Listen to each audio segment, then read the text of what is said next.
Kau mengingatkan aku pada satu cerita lah, Jonki. Hah? Cerita apa tu Tuan Abu Nuwas? Ceritakanlah pada saya. Ini cerita tentang seorang laki-laki dan anjing. Pada masa dahulu, ada seorang lelaki yang sedang dalam perjalanan yang sangat jauh. Cuaca panas membuatkan diri dia letih dan kehausan. Saya tahu. Lepas tu Tuan datang bersama Cerit dan cawan, lalu memberikan lelaki itu minum seperti mana Tuan buat pada saya tadi. Bukanlah. Ini bukan cerita tentang aku dengan lelaki tu. Ini kisah laki-laki dengan anjing. Oh ya, anjing. Okey, teruskan. Cuaca panas membuatkan dirinya letih dan kehausan. Tapi dia tetap meneruskan perjalanannya dengan harapan dia akan jumpa air.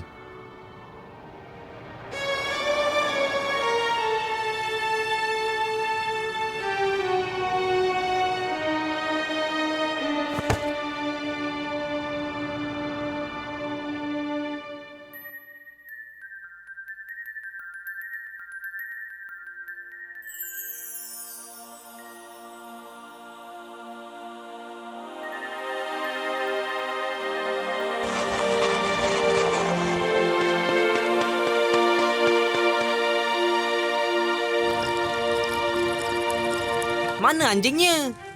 Sabar. Setelah dia selesai minum, lelaki itu kembali ke jalan asalnya.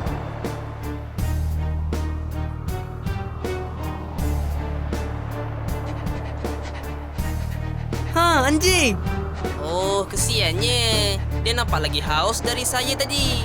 Ya, dan laki-laki itu dapat merasakan keletihan anjing itu seperti mana yang dirasakan sebelum ni.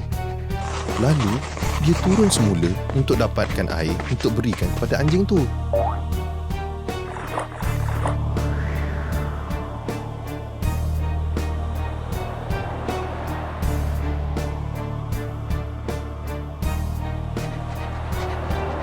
Kerana perbuatannya, Allah telah memberikan ganjaran pahala buat dia.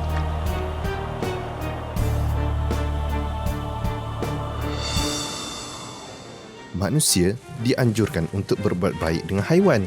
Tidak kiralah dari sekecil-kecil semut sehinggalah sebesar-besar gajah. Kerana mereka semua juga makhluk Tuhan yang dicipta dengan penuh kasih sayang. Kalau macam tu, apa kata Tuan picit-picit sikit belakang saya yang lenguh ni?